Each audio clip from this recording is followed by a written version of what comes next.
All right, everybody, welcome back to Contemporary American Literature. This will be a continuation of our discussion of postmodern fiction for this week. The topic of today's lecture, or this lecture, is probably the most acclaimed or the most famous of postmodern fiction writers, Thomas Pynchon, one of the most acclaimed but also challenging writers in postmodern American literature, comparable in the world of the novel to John Ashbery in the world of poetry. I would say they're both equally esteemed, but also not always the easiest writers to engage with. So Thomas Pynchon, also, he's a difficult writer to do a biographical slide about because there's not a lot of biography that we know. He's a famously reclusive writer who has shunned all publicity for most of his writing life. There's very few even pictures of him that exist. I think very few recordings of his voice. One of the most notable is his appearance on The Simpsons in 2004, in which he appeared with a paper bag over his head, but he did do the voice of his own character. So the image of Pynchon on The Simpsons, and then this early photograph of him as a very young man that I have on the slide are two of the only images that we have of him. So he was born in 1937 in Long Island to a family whose roots go back to the Puritan settlement of New England, and that is a theme throughout his work, the theme of America, of what America is, of its founding, its destiny, its history, is something that's very important to him. He majored in engineering physics at Cornell in the late 1950s, and that's another very important aspect of his life, which is that he is as a writer, and one of the things that make his writing challenging for literary types like myself is that he is expert in and steeped in the sciences, and can write with great fluency and knowledge about science, as he does throughout his work. But he also, while he was at Cornell, attended lectures by the postmodern Russian emigre novelist Vladimir Nabokov, who is mentioned in the introduction to the Norton Anthology of American Literature that I had you read at the beginning of the semester, as a major kind of literary figure and major writer, and also either a late modernist or a postmodernist novelist, depending on what you do with these terms. And so Pynchon did attend his lectures. And then Pynchon went on professionally to work at Boeing in the early 1960s. And I think that one of the things about his work and the politics of his work that is not evident in this early short story is that he's very worried about the confluence of technology and power. So he's working in the aerospace industry in the early 1960s, and he's seeing, some of the ways that military technology is going, some of the ways that surveillance technology is going. There's these eerie intimations, even in his early work in the 60s, of the internet, because that's being developed as a military technology. There's also an obsession throughout his work, which again is not evident in this short story, of the lingering presence of Nazism over modern life. And why? Well, because he's working in the aerospace industry. He knows the American space program is being worked on by men who were former Nazis who were brought out of Germany to do it. So we don't know a lot about his life, but we can infer from his not only being steeped in the sciences and the abstract, but in the practical applications of science in the defense industry, that's going to shape some of the concerns that we see come back again and again throughout, particularly his later work. So I mentioned he's a very reclusive writer. He doesn't teach. He refuses media appearances, with the exception of his appearance on The Simpsons, which will tell you something. He's a very funny writer, and his writing has been very influential on popular culture, despite the fact that he's a difficult writer. So yes, he's influenced some of the later writers we'll read in this course, like Don DeLillo or David Foster Wallace or George Saunders, but he's also been very influential on popular culture, on The Simpsons, on graphic novel writers like Alan Moore, on filmmakers like P.T. Anderson, who adapted one of his novels, or the Coen brothers, who were plainly inspired by his fiction. So despite the difficulty of some of his writing, he's had a broad influence, and despite his reclusiveness, or maybe even in some way because of it, he's a very beloved writer, and he is still alive, and he's a very he's a writer with a lot of fans. So The thing about his career that you need to understand is this story we're reading that's in the anthology, Entropy, is very, very early. Thomas Pynchon was in his early 20s, probably a college student when he was writing this. So it's in many ways his style is already there. It's very much a Thomas Pynchon story in its style, but the themes are there too, but they're not the way they'll be in his more mature work that he writes later on.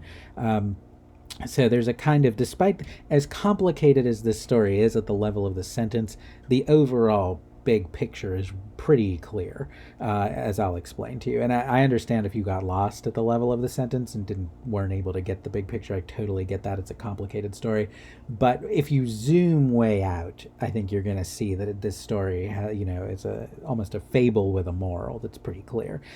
His later work is much more complicated, but also much more kind of grounded in politics and in history. So the book that's generally considered his masterpiece is called Gravity's Rainbow from 1973. It's a very long novel about the aftermath of World War II in Europe, and I hesitate to describe it any further. It's famously difficult. It's famously obscene.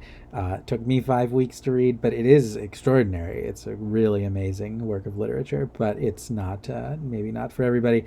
And then he did other works such as Inherent Vice from 2009, a late work, but also his second novel, The Crying of Lot 49, was a short novel from 1965. These are more accessible works. So if you'd like to move on, if you liked, because I teach Pynchon sometimes, both this story and The Crying of Lot 49, and a lot of students are a little bit alienated by some of the things he does, but also some students really get into it. And there is something addictive and very attractive about him as a writer. So if you want to move on, if you liked Entropy a lot, I would say move on to one of his shorter pieces, whether an early one like The Crying of Lot 49 or a later one like Inherent Vice, which are a little bit easier to take in, and then you can mount up to Gravity's Rainbow and some of his other works. So that's my introduction to Pynchon. I have my usual excerpt from the Norton Anthology introduction. Do you notice that they are sometimes pretty mean about these writers? They're like, there's no guarantee that Pynchon will survive in American literature. He might be forgotten, which I don't actually think is true. But they've done this a couple times. They did it with Philip Roth. They did it sort of subtly but decisively when writing about James Baldwin. They introduced these sort of doubts. And I like, who are these faceless, nameless editors who are giving all their opinions? Let's just keep it transparent. That would be my advice. But anyway, I'm digressing, as Thomas Pynchon often does. But anyway, they do give a pretty good description of his style. So they say, although it showed an indebtedness to Faulkner and Joyce, the modernist novelists of the early 20th century, Pynchon's style was already wholly his own. In writing that was by turns labyrinthine, eloquent, and colloquial, he showed a particular fondness for imitating and parodying various styles. So there's that pastiche element of postmodernism. He brings together all different styles and all different topics and all kinds of different allusions and puts them, sometimes indigestibly, into one sort of stew. But instead of disparaging or minimizing their subjects, these imitations and parodies radiated a generous exuberance that extended to the many characters who inhabit V, so they're talking about his first novel, V, and whose individual paranoias, Pynchon's word to characterize attempts to make connections between events, propel them into unbelievably complicated and absurd plots. So I think that's a really good description, despite the fact that these people don't actually seem to like Thomas Pynchon. I think that's a good description of the two kind of emotional poles of his work. One is generous exuberance, and I mentioned he's a beloved writer. There's a lot of people who love Pynchon and are fans of Pynchon, and I think there is a generosity, an openness to everything in his work that is exuberant and that is really appealing. But he also writes extensively about paranoia. It's one of his main themes, and we mentioned paranoia being a theme when we started the course of the mid-20th century, because you have the Cold War, you have things that weren't even really quite known at the time, like the way the CIA was interfering in American culture, and other agencies would interfere in some of the political movements in the 60s, as we'll discuss. And so there's this constant fear that you're being spied on, that you can't trust, the person you're talking to. And Pynchon, like the Beats, was also very interested in drugs and writing about drugs, and he has very much kind of there's much of the sort of stoner about Pynchon. And you see that in Entropy, where the characters are drinking, but then they move on to weed, which they call tea. And so paranoia and exuberance as also features of a chemically induced state, I would say, are part of his worldview. And he sees drugs as sort of double-edged, as sort of partially they could liberate you into visions, just as Allen Ginsberg and Jack Kerouac believe they could liberate you into these visions of a world beyond the world on the one hand, but on the other hand, LSD is being used by the military in experiments, and all sorts of drugs are being developed by the military, as Pynchon knows because he's working in aerospace as an industry in the early 60s.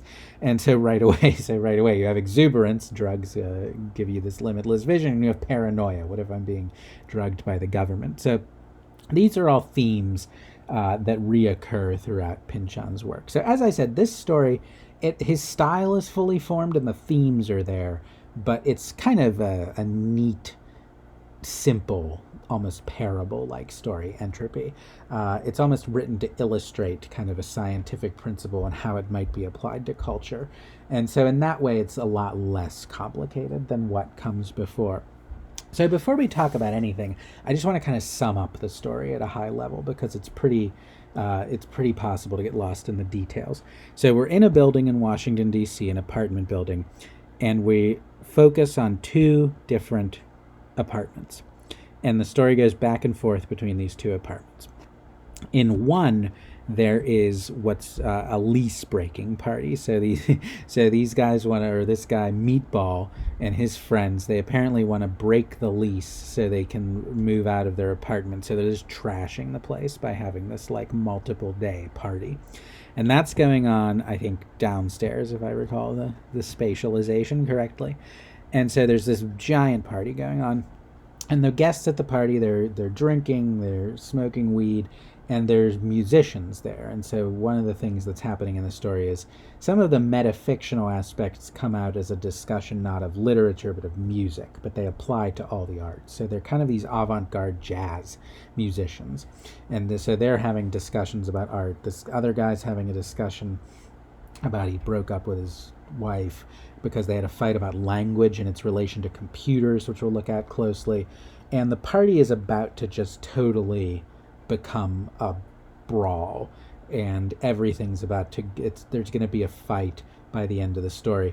And so Meatball, who I guess is renting the apartment, comes to a decision that he's either going to hide in the closet or he's going to prevent the party from turning into this giant brawl at which people are going to get hurt. Because, I forgot to mention, some Navy guys break in too, and they come and then they create this disorder. And he decides at the end that no, he's not going to go hide in the closet. He's going to actually take action. He's going to, help the people who are passed out drunk, and he's going to, bring peace to the people who are fighting, and he's going to actually bring some order back. So that's going on downstairs. Upstairs, there's a man named Callisto and his girlfriend Obad, and they are living in this hothouse. They have all these like plants in there, and they're living in almost this like greenhouse, and with plants and birds and this kind of artificial wilderness that they've created for themselves in this apartment. And Callisto is this intellectual, and he was in Paris in the 30s with the modernists, and he is reflecting on modernism and what became of it, and he's obsessed with this idea that gives the story its title of entropy, which is the scientific idea, which we'll look at more closely, that disorder will inevitably increase in any given system until the system is so overwhelmed with disorder that everything is just dead. And he is obsessed with this, and he's got a dying bird, and he's trying to convey the heat of the warmth of his body to this bird to keep the bird alive, which is one of the ways entropy in its scientific sense works, that the reason everything becomes disordered is because what order is the concentration of heat in some places and not others. Disorder is when the heat flows equally throughout the whole system, and then you have a state of total stability, which is death. And so he's trying to transmit his heat to this bird to keep it alive, but he's also obsessed with the idea that the temperature isn't changing outside, which we don't know if that's true or not, or even what it means. It looks like they've only been measuring it for 3 days, which could be plausible, I guess. And the way the story ends is that Obad breaks the glass to let the weather in. And so, because the bird is not getting any better, so they just decide to sort of accept entropy, that everything will be the same temperature. Their plants will die. They'll probably die. And so we have basically, I'm interpreting this as a kind of symbol of what's happening on the bottom floor is this kind of exuberant postmodernist, open-ended space where any order that's created is the provisional order that helps people get along, but there's no grand narrative of order that comes about. What's happening on the upper floor is modernism. We have this guy obsessed with the grand narrative of entropy, the grand narrative that will destroy his world, and what happens well, it destroys his world. So we have modernism, death on the top floor. We have postmodernism, life on the bottom floor. It's a pretty neat little fable that Pynchon's later work will mightily complicate and make more interesting and nuanced than that. But I think that's essentially what's going on. And you can even see it in little nuanced ways. So, for instance, the bottom floor, we'll talk about the political implications of postmodernism. Well, we already did with Grace Paley. We'll talk about them more next week. But the bottom floor is this multiracial, multicultural space where there's bands playing jazz music, and there's sort of culture from all different kinds of traditions being placed more or less on an equal footing. And what do we have on the top floor? Well, we have Callisto, who is presumably white, with his half Vietnamese. Pynchon gives the word Annamese in the story, but this is an archaic term for Vietnamese girlfriend, whom he doesn't really seem to treat at all as his equal. So we have a kind of not what I would call a multiracial or multicultural relation on the top floor, but really a colonial one. He sort of treats her as, somebody that he sort of dominates. So even there, and Pynchon, broadly speaking, politically is of the left, is noting that there's this kind of much less, just to put it bluntly, much less racism happening on the bottom floor than on the top floor, and that's one advantage that postmodernism would enjoy over modernism. So that's what's going on in the story, looked at from a very high level. But I want to look at a couple different details. First of all, I want to show you how one of the ways that Pynchon works as a writer is that he fills the story with allusions, that is, references to other things. And if you sort of drill down into any one of those allusions, you will find incredible relevance to the story. They're not random. They're not casual. They're very well planned and plotted. And you don't need to catch everyone. You can't catch everyone any more than I could understand every line of a John Ashbery poem. I can't catch every allusion in Pynchon, or I wouldn't be able to read a single page. But if you focus on some, you'll see something that is important to the story. So I just want to focus on one allusion. There's so many. I could have picked out he's talking about Henry Adams is the person who's theorizing entropy. We could talk about who's Henry Adams. We could talk about all sorts of stuff. I just want to focus on one thing, which is Callisto's name. So Callisto, one of the things Pynchon is famous for is that his characters have unusual names. Sometimes humorously unusual, sometimes sort of symbolically unusual. So Callisto is a strange thing for a person to be named. What does it mean? So, and the Norton editors who are supposed to annotate this stuff don't help you with most of the allusions in this story, or they just give you some basic information that's not very helpful. So here's what Callisto means. Callisto is from a Greek word, which is Kallisti. Kallisti was the word written on a golden apple in an ancient Greek myth. What was this ancient Greek myth? So in this ancient Greek myth that is referred to in the works of Homer and other ancient Greek poets, there was a wedding between two gods, and everyone was invited except this goddess named Eris. And Eris was the goddess of strife or discord. And I might add, of disorder, of chaos. And I might further add, of entropy. And they didn't invite her because, well, you don't want chaos at your wedding, right? So they didn't invite her. And so she decided to cause trouble, to get revenge for not being invited, by throwing, or I guess rolling, into the wedding party an apple that had a golden apple that had written on it the word Callisti, which means in English for the most beautiful, for the prettiest one. And this set different goddesses, Athena, Hera, Aphrodite, and others, to fighting over which one was the most beautiful. And this fight eventually broadens out into the Trojan War, the main war that is the subject of Greek myth and history in the ancient world. So she, by writing the word Callisti for the most beautiful one on this golden apple, the apple of discord, the apple of entropy, turns this party into a war. And so my point, though, is that Callisto refers to this whole problem, this whole idea of entropy as it's related to classical myth. But I would say, I'm just sort of interpreting this myself. One of the things that's kind of hard to talk about in English courses is where do interpretations come from? Well, they come from the interaction between what you know and what you can do with what you know. It's not like an equation. There's not one right answer. So my theory here of what Pynchon is doing is that he's setting up Callisto as the intellectual who wants the apple to be for him. And the apple is the grand narrative that will explain everything. It's that modernist grand narrative. If you could just explain everything, then the golden apple is yours, and you're the prettiest one. You're the most beautiful. And that's why he's named Callisto. It's this sort of false dream that inevitably leads to war and destruction and death and colonialism and the entropy that kills him and Obad implicitly by the end of the story. That's what that golden apple is. So we have a golden apple. Now, what's the other guy's name? We have two protagonists in the story. Meatball.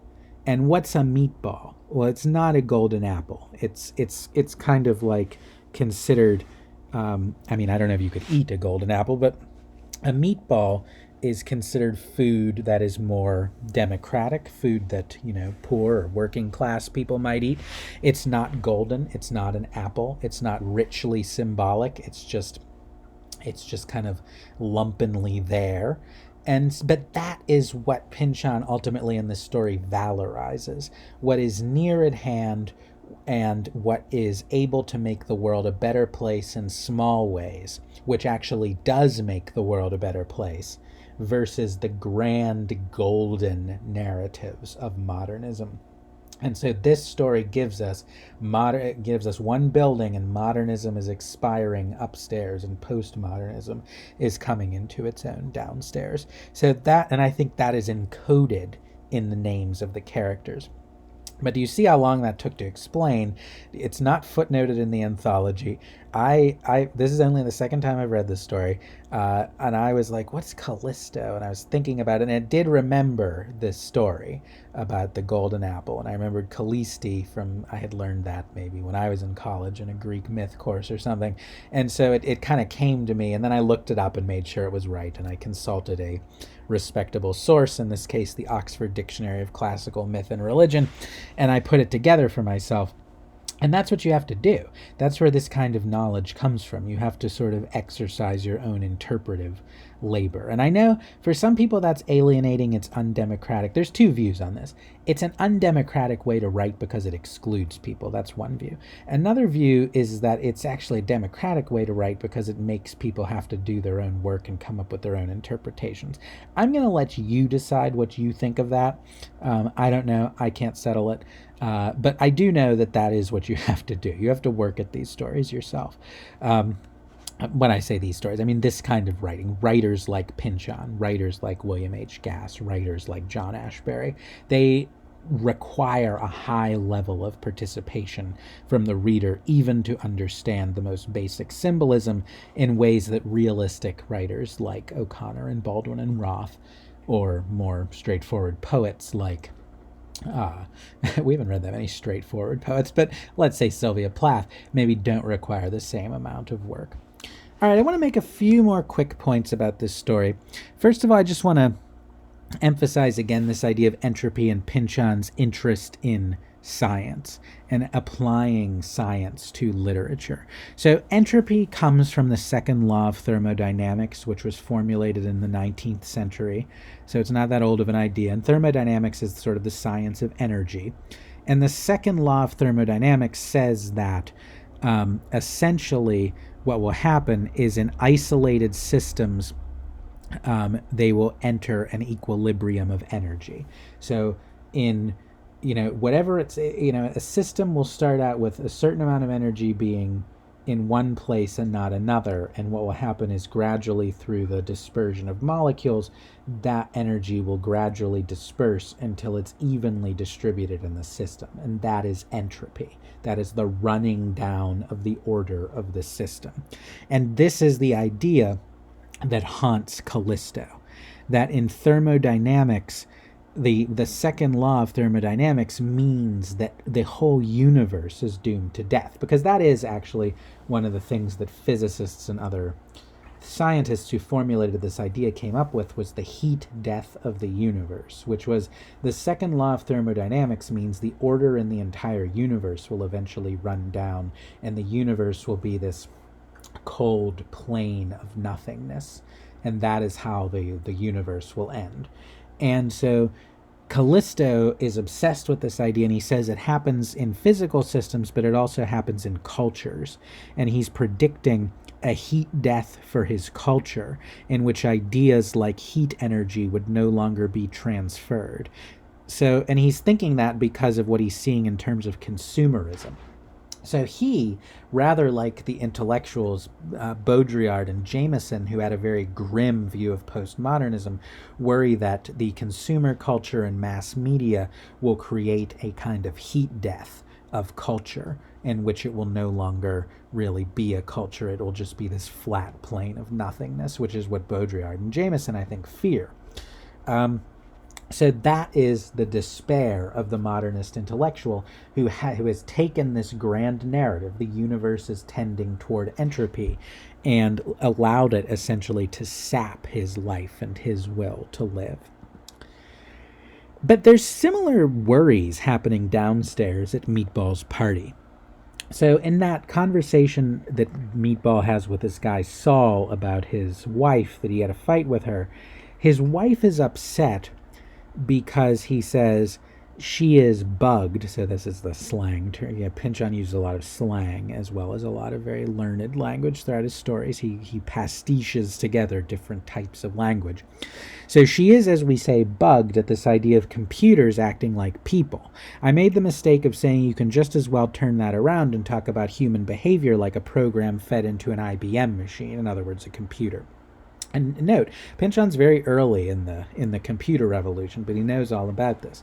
And so the worry here is that the form entropy will take is that we've invented machines and we become more and more like the machines, or that the machines, by surveilling us, show us that we've never been anything more than machinic, that we're just kind of running automatic, algorithmic programs that these machines can detect or use to control us. So there is this fear of the end of humanity that Pynchon does have. I don't think the idea is that Callisto is stupid to worry about entropy. I think the moral of the story ultimately is the way to handle it differs. Callisto doesn't handle it at all. He allows the grand narrative to just take over and become the self-fulfilling prophecy that leads to the cold air flooding his room, killing the birds and the plants, and eventually him. Whereas Meatball makes a different choice. But the choice means it's a choice of not allowing yourself to run like a program. It's a choice. If you have a choice, then you're not just a computer program. You're not just an algorithm. So Pynchon, there is this core, strange as it is to say of this postmodern writer, there is this core of humanism to Pynchon, that it's up to the human being to take ethical action. And that's what happens in Meatball at the end of the story. He makes the choice to take action. There's also a concern that entropy exists in the world of art. And that comes out in the conversation of the musicians, where I don't want to read through the story, but it's the second passage here. I'm not going to read through it. I'll just explain it quickly. The concern is, what they've realized is they were playing some music and then they started playing without a bass rhythm. And they concluded that without the bass, the music is ungrounded. And if the music is ungrounded, they sort of follow the logic, just as Jackson Pollock follows the logic, of painting to its conclusion. If a painting is just paint on a surface, then it doesn't have to be of anything, so it can just be a series of drips. They make the similar conclusion in music, that if it's not grounded in a physical rhythm, which I think is what a bass, I don't know a lot about music. I don't know a lot about physics either. But if it's not grounded in this rhythm, then you don't have to play it at all. You can just think the music. And they have this moment early in the story, this kind of surreal moment where they're like making the motions of playing music, but they're not making any music because it's all in their mind. And so this is the concern that just as humanity will end through the logic of computing, so music and art itself comes to an end through this idea that if you follow William H. Gass's idea of focusing on the medium to the end of the line, then you destroy art entirely. Art is just the medium, and so it doesn't have to be of anything. And Pynchon, he's an experimental writer, but he doesn't do that either. This is, among other things, a realistic story. It's just a realistic story that's brought to a kind of extreme of language through his intense elusiveness and through his kind of introduction of these surreal notes. Whether it's the band playing music without playing music, or the hothouse in the apartment upstairs, there's these little surreal images, but it's sort of a realistic story at its core. So Pynchon does not follow postmodern logic to the end of the idea that we are no longer human, we can no longer make art. He retains a humanistic core. And that's something I said at the very beginning of our discussion of postmodernism, that there's very little pure postmodernism in the arts, at least in literature.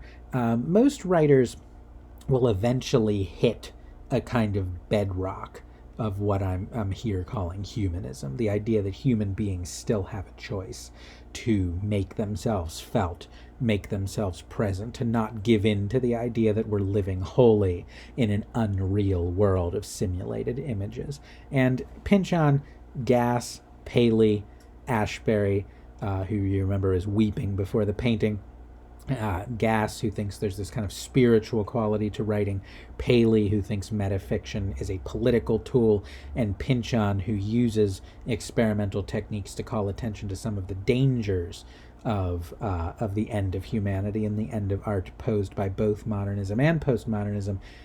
They all end up at some humanistic place. And that brings me to the story's two endings. And they're given, I think, in reverse order of goodness. So we get Meatballs, because the story's been alternating between Meatball and Callisto throughout, and it ends with Callisto. It ends with Callisto's story, which is a despairing story, that his girlfriend Obad, her name, by the way, Obad, is a mourning poem of love. So she's named after this kind of love poem idea. So that reinforces the idea that what's going on in Callisto's hothouse is racism and sexism, that this woman is nothing to him but a love object that he sort of dominates, as opposed to what's going on downstairs, in which women who all seem to have jobs are more. There's a lot of sexism in the language of the way the men talk to the women in the story, which I think is an accurate depiction of reality in the 50s and early 60s, but there's much more freedom for women in the actual social space of the party than there is in the space of Callisto's hothouse. So she breaks the glass, which, who knows, could be her wish to escape, but really how he interprets it is because he trusted this automatic process of transferring heat to the bird to save the bird, but it didn't, because you can't trust automatic processes. You have to take action. So she takes action. And again, maybe it's her desire to escape. We don't know what she's thinking from his point of view, but he interprets it as she's letting the weather in to let temperature come to an equilibrium to create the heat death of their apartment. And so he, who had been obsessed with grand narratives and the oppressions that comes with them, becomes, in a way, the victim of the self-fulfilling prophecy of his own grand narrative. That's the actual ending of the story, which is very grim. I think the happy ending of the story comes first, which is Meatball stood and watched, scratching his stomach lazily. So note, he's very physical, he's very bodily. He's a meatball. The other guy is all brain, but Meatball's very physical. The way he figured, there were only about 2 ways he could cope. A, lock himself in the closet and maybe eventually they would all go away, which is precisely what Callisto has done. Or B, try to calm everybody down one by one. A was certainly the more attractive alternative, but then he started thinking about that closet. It was dark and stuffy, and he would be alone. He did not feature being alone. Like, he didn't like it. He didn't approve of it. And then this crew off the good ship Lollipop, or whatever it was, might take it upon themselves to kick down the closet door for a lark. And if that happened, he would be at the very least embarrassed. The other way was more a pain in the neck, but probably better in the long run. So he decided to try and keep his lease-breaking party from deteriorating into total chaos. So entropy isn't inevitable. It's not. You have to take action against it, though. And you can't do it in a grand narrative way. There is no grand narrative solution. The only way is to talk to people, as Meatball reflects, one by one, and deal with people one by one. And if you do that, you can maybe bring some order back. You can prevent violence, you can prevent chaos, you can prevent death, at least for a little while. Whereas if you're Callisto dying upstairs of the grand narrative, who's not talking to people one by one, who only has one person there he's not really talking to, and seems to have a dominance relationship with, then you are not going to be able to escape entropy. But if you take action, treat people, better one by one, then you can be a good postmodernist in Lyotard's sense. You refuse grand narratives by ethically recognizing the plurality of the world in all its complexity. The other image on the slide is just of, they rightly say, I think, in the introduction to Pynchon and the Norton, that this story is very much kind of a sketch for Pynchon's first novel, which is called V. V is it's a long and a brilliant novel, but he wrote it when he was like 25, and it's almost like this story at book length. It doesn't have the same characters, but we have the same, like, this lumpen meatball-like guy on the one hand, who's a young guy who's going to all these parties and getting high and stuff, and then this older modernist intellectual. And it's kind of their alternating stories. But V, it's a very complicated novel. It is like Entropy at book length, but it has also a clear moral. And there's a line of dialogue spoken by a character who is a jazz musician in the novel, and he states the novel's moral, which is often quoted. I just looked it up and I found it on every single quote site you can find that gives these memeified quote images. And what the jazz musician says, he says, "Love with your mouth shut, help without breaking your ass or publicizing it, keep cool but care."